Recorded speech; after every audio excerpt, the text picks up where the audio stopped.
I'm Brittany, driver of the Monster Energy Flav-R-Pac Top Fuel Dragster and your 2017 NHRA Top Fuel World Champion.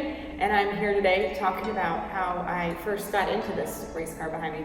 Actually, back in 2010, 2011, I was driving an A-Fuel car. I absolutely loved my A-Fuel car. I was going to school to be a teacher at the time, and I had planned to stay in an A-Fuel car. I absolutely loved it. I loved the competition side of it, and my plan was kind of to stay there. To me, an A-Fuel car was fast enough, quick enough. I didn't need any more than that. But then I had the opportunity through John Force Racing to test in a Top Fuel car. And so I jumped in. It was months of prepping and building the seat and getting all my equipment. And we went out testing in West Palm, Florida. We went out testing in Vegas and kind of spent an entire year testing in a Top Fuel car. Now when you get one of these things, you don't jump in and go all the way down to the 1,000 foot. You work your way down, and it was months of just 60 feet, 330, and moving our way down the track. But I will never forget, and still, even during this whole thing, my plan was still to go back to A-Fuel. And it was in Las Vegas. It was my first full pass down the track in a Top Fuel car, and I knew I was absolutely hooked. I knew that's the direction I was going, and I knew Top Fuel was it for me. This is actually, this is a little souvenir I have. My team gave it to me, let's see, April 2nd, 2012. My first full pass was a 396 at 308. So we've come a long way. But it was that run, it was that first full pass all the way down the drag strip that I knew. This is what I was gonna be doing for a career. I absolutely loved it. I was hooked. And I told my dad on the top end when I jumped out, I said, we're done. I'm not going back to school. This is the direction I wanna go. But let's back up a little bit. Let's go back. I've always told the story about all my girls, how you put them in the helmet, you look in that roll cage of the car, whether it's a funny car or a Top Fuel dragster, but you look in and you look at the eyes, and it's the same eyes. Eyes never change.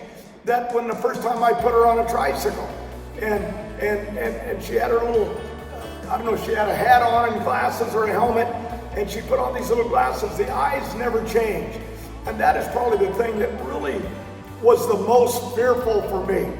But I'll tell you, the Top Fuel, her initial testing in it, the first couple days was really rough on me, but it was not as rough as her first time in a Super Comp. Understand, she had never driven anything, not even a stick shift car, only automatics. And when I put her in an A-Fuel or in a Super Comp, and they go 180 miles an hour, 160, and I looked at her and I thought, oh, this is going to get her hurt. I was really worried sick over you, even though I never acted like it, because when you're teaching someone, you can't, and you can only teach them to a point, and then you turn them loose. But the A-Fueler was tough, but nothing like the Super Comp in the very beginning. And then that evolved into her going into the A-Fueler, and now it's got nitro belching out the pipes. This whole thing was like, this is crazy. Why am I doing this? Watching this kid learn this. And she really wasn't, and I promised to teach her. I'm gonna spend a lot of time with her, and so is Grubnick and the team. She wants to learn more about the cars. I used to work on the cars in the early days, but I evolved away from them. I can't even work on my street Chevrolet truck now. But the technology has changed so much.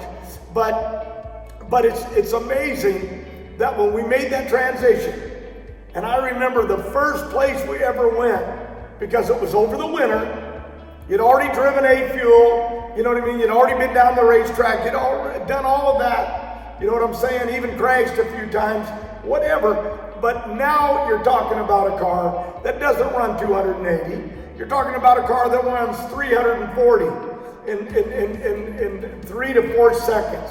Now I realized, boy, she can get hurt, because I've lived it all. But it was amazing. Went back to West Palm Beach, and another little story inside this. Sorry I'm talking so much. I promised equal time here. But I used to take them to Gainesville when they were little kids running around in diapers, starting to grow up, run them over and let them see the alligators. And so I remember in West Palm Beach, we took them there also. Their mother did, and we'd go over and let them see the gators and stuff. And I remember going over and we looked at them because they'd have palms, places. Hell, they had gators on the golf courses. But I did that when you were little. But here we were now. You were older, and you're going to go out there, and we looked at the gators, whatever. I don't even know where we saw them, but they were always at the tracks. But then we went to get in the car. But I remember the drive out that morning. Courtney had bypassed you to go up to Top Fuel in Funny Car because you wanted to stay and teach school, but I said, give it one chance. And you got in that car. I know later we went to Vegas and we went and tested in different places, but I remember the drive out that morning. Same emotion that Courtney had and Ashley had. That fear of I'm really getting in a Top Fuel car.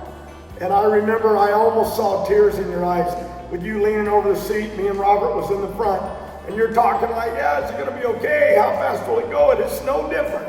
But I knew it was, because it can get you in trouble out there. And but we got to the track, and the rest was kind of history. You went out there, and just like from that 8-fuel dragster, it was the same thing, same cockpit, same brakes, same steering wheel, just a whole lot faster, a lot more G-force. And boy, she was a real trooper. She jumped in that thing, and you thought she'd been doing it forever. And anyway, I'm gonna throw it back to you here. It's the fear of the unknown, and that's what it was. I remember talking West Palm, so it was 2012, driving out to the racetrack. It was my first my first time ever getting into a Top Fuel car. Yeah, I've sat in one, but I've warmed one up, but never been in a Top Fuel car. So it was that drive out from the hotel with you and Robert, driving out to West Palm Beach to jump into a Top Fuel car and make that transition from an A-Fuel car, which I'd driven for 3 years. I drove Super Comp for 3 years, and making that transition into a Top Fuel car. That's a big jump. That's a huge jump. I mean, we're talking 330 miles per hour in less than 4 seconds. It's 11,000 horsepower. It's a whole new animal. It's a whole new beast. And I remember driving out, and you said, oh, look at the clouds rolling in. It looks like it's going to rain. And I remember sitting in the back seat praying, I don't know if I'm ready for this. I hope the rain comes in, because I'm not ready to do this today. How do you say yes? How do you get excited about strapping yourself to a freaking rocket and just praying that you figure it out if something goes wrong? But again, it's like I said, you work your way down the racetrack. You don't jump in and go all the way down the racetrack. And we set the car up to go slower. We don't have it on some killer run. But I do remember that. I was absolutely terrified. I probably had my head in a trash can all morning, feeling like I was going to get sick. But just absolutely terrified. And it's because you have no experience in this car. I've experienced in Super Comp and A-Fuel, but this is a whole new animal. And it's the idea of if something does go wrong, I don't have any experience to gain off of. To go off of, how am I going to react? Am I going to do the right thing? If the car gets in trouble, you can get hurt in these things, and that is the other factor that's in the back of your mind. But we went out and we had a good day of it. Spent all day testing. When you talk about being terrified, I was terrified when I went to the classroom in Placentia, I think is where it was. We even filmed it that day. I went with your mother, and I remember all these little first or second graders running around, and they're all as tall as you, the teacher. But that was like, oh God, how does she handle this? And of course, you had training for that too, and you did well. But what was amazing, I remember talking to crew chiefs, making sure all the safety was right, the Simpson equipment, the seat belts, everything was right in case everything went wrong. And I remember people telling me, just be at ease, relax, we'll get through it, and we'll go down it. And then, after the first run, putting it out there, it was like, well, only run it a little ways and run it a little bit further, and right out of the box, you just didn't care. You did what you did. So it was pretty amazing. That's when I saw that you wanted to do it. And we went through it, and she made license runs. She ran over 300. She ran some low 402 runs, ran some threes, and it was like nothing really exciting, except for the exciting part was the pain was starting to go away in me, and I'm sure it wasn't her. But what was really unique about that, do you remember a pro organization would go there over the winter because we could test because it's always sunny in Florida.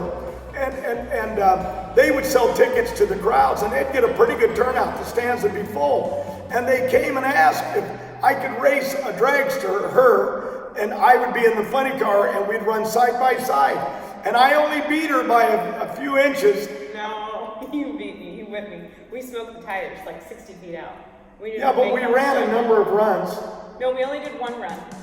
I'm trying to remember this story the best that I can. This is West Palm 2012, and they ended up selling tickets and let fans come in and watch our test session, essentially.